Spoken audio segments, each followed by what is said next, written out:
नमस्कार। आज का हमारा डीप डाइव है भारत के सूचना का अधिकार यानी आरटीआई एक्ट पर। खास तौर पर इसके लागू होने में क्या दिक्कतें आ रही हैं। हमारे पास एक एनालिसिस है जो कुछ चुनौतियों और कंफ्यूजन वाले एरियाज पर रोशनी डालता है। नमस्कार। बिल्कुल। तो चलिए शुरू करते हैं। आज का मिशन है आरटीआई एक्ट के उन प्रैक्टिकल पहलुओं को समझना जहां थोड़ी क्लैरिटी की कमी लगती है या जहां मतलब कंफ्यूजन पैदा होता है। हाँ, ये बिल्कुल सही है। देखिए, आरटीआई एक्ट है तो बहुत पावरफुल टूल जानकारी पाने के लिए, लेकिन जैसा ये सोर्स बताता है, इसको अमल में लाने में मतलब जमीन पर उतारने में कुछ सीरियस इश्यूज हैं। अच्छा, तो सबसे पहले कुछ बुनियादी परिभाषाओं की बात करते हैं। सोर्स कहता है कि एक्ट में जीवन और स्वतंत्रता या फिर सार्वजनिक हित जैसी इतनी जरूरी शब्दों को डिफाइन ही नहीं किया गया है। हाँ, और ये एक बहुत बड़ी प्रॉब्लम है जी, क्योंकि जब परिभाषा ही साफ ना हो तो इन ग्राउंड्स पर जानकारी मांगना या देना इसमें हमेशा एक धुंधलापन सा रहता है। मतलब अधिकारी कैसे तय करेंगे? एग्जैक्टली वो कैसे तय करें? तो इससे पूरा जो इम्प्लीमेंटेशन है उसमें दिक्कतें आ सकती हैं। अच्छा, फिर एक और मुद्दा है ये जो पब्लिक अथॉरिटीज हैं, सरकारी विभाग वगैरह, उनकी जिम्मेदारियों को लेकर।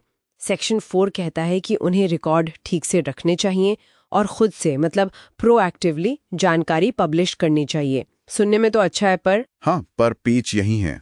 सोर्स के मुताबिक अगर वो ऐसा नहीं करते हैं तो उसके लिए कोई सजा, कोई पेनाल्टी का सिस्टम नहीं है। ओह, कोई पेनाल्टी नहीं? जी हाँ। तो नतीजा क्या होता है? ये काम अक्सर बस एक तरह की सलाह बनकर रह जाता है। कोई मजबूत कानूनी मजबूरी नहीं रहती, तो इसे ज्यादा सीरियसली नहीं लिया जाता। समझी। मतलब नीयत अच्छी पर सख्ती नहीं। अब आते हैं अपील प्रोसेस पर। मान लीजिए किसी को जानकारी नहीं मिली या गलत मिली, वो अपील करेगा। पर यहाँ भी सुनने में आया है कि जो फर्स्ट अपीलेट अथॉरिटी है, मैंने एफएए, उनकी भूमिका और ताके वो भी एकदम क्लियर नहीं है। हाँ, ये भी एक पॉइंट है। एक्ट में एफएए की पावर्स और उनका रोल बहुत डिटेल में नहीं बताया गया है। और एक टाइम पे तो वो क्या है ना, सेक्शन 19(1) ऐसा लगता था कि पहली अपील शायद कंपलसरी भी नहीं है। लोग सीधे इंफॉर्मेशन कमीशन चले जाते थे। अच्छा। हाँ, हालांकि फिर सुप्रीम कोर्ट ने 2012 में एक केस था, Namit Sharma versus union of India, उसमें यह साफ कर दिया कि नहीं, पहले एफएए के पास जाना ही होगा, वो मैंडेटरी है। ओके, तो वो क्लैरिटी तो आई, पर फिर भी कुछ कंफ्यूजन बाकी है। जी, सोर्स ये भी इशारा करता है कि एफएए और इंफॉर्मेशन कमिश्नर दोनों ही अपील सुनते हैं, तो उनके पद, उनकी पावर्स, इनको लेकर थोड़ी अस्पष्टता भी है। मतलब कौन ज्यादा पावरफुल है, किसका डिसीजन फाइनल है वगैरह। और यहाँ एक और दिलचस्प बात, सेक्शन 18 जो शिकायतों के बारे में है और सेक्शन 19 जो अपील के बारे में है, इनके कुछ आधार मतलब ग्राउंड्स वो ओवरलैप करते हैं, जैसे जानकारी देने से मना करना या अधूरी देना। हाँ, बिल्कुल चाहिए था ताकि प्रोसेस आसान हो। हाँ, शायद कुछ ग्राउंड्स जैसे सेक्शन 18(1) के क्लॉज बी, सी, ई हैं, मतलब गलत जानकारी देना या जानकारी ना देना, ये शायद सिर्फ अपील के अंडर ही होने चाहिए थे, क्योंकि इनका निपटारा तो अपील में ही हो सकता है। शिकायत का दायरा शायद अलग रखना चाहिए था। राइट। और आखिर में एक बहुत ही इंपॉर्टेंट पॉइंट जो सोर्स उठाता है, कंटेम्प्ट प्रोविजंस का ना होना, अवमानना की शक्ति। इसका क्या मतलब है? देखिए, इसका असर बहुत गहरा है।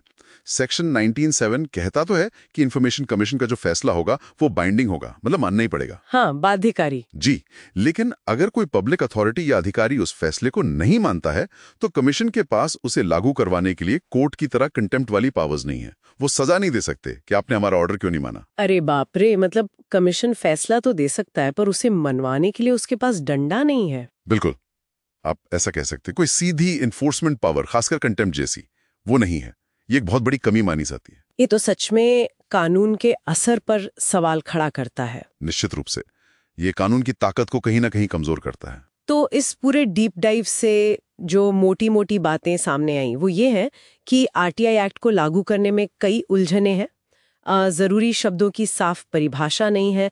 पब्लिक अथॉरिटीज अगर अपनी जिम्मेदारी न निभाएं, खासकर सेक्शन 4 वाली, तो कोई सजा नहीं है। फर्स्ट अपीलेट अथॉरिटी की भूमिका थोड़ी धुंधली है। शिकायत और अपील के ग्राउंड्स में ओवरलैप है। और सबसे बड़ी बात, कमीशन के पास अपने फैसले न मानने वालों के खिलाफ कंटेम्प्ट की पावर नहीं है। हाँ, और ये सारे पॉइंट्स मिलकर, जैसा कि सोर्स हमें बताता है, इस कानून की जो जमीनी हकीकत है, उसकी इफेक्टिवनेस है, उस पर एक गंभीर सवाल खड़ा करते हैं। तो सोचने वाली बात यही है कि अगर किसी कानून को लागू करने का तरीका और उसको मनवाने का जो मैकेनिज्म है उसी में इतनी अस्पष्टताएं या कमजोरियां हो, तो फिर कागज पर मिला अधिकार असल जिंदगी में कितना असरदार हो सकता है ना? बिल्कुल, ये एक बड़ा सवाल है जिस पर सोचने की जरूरत है।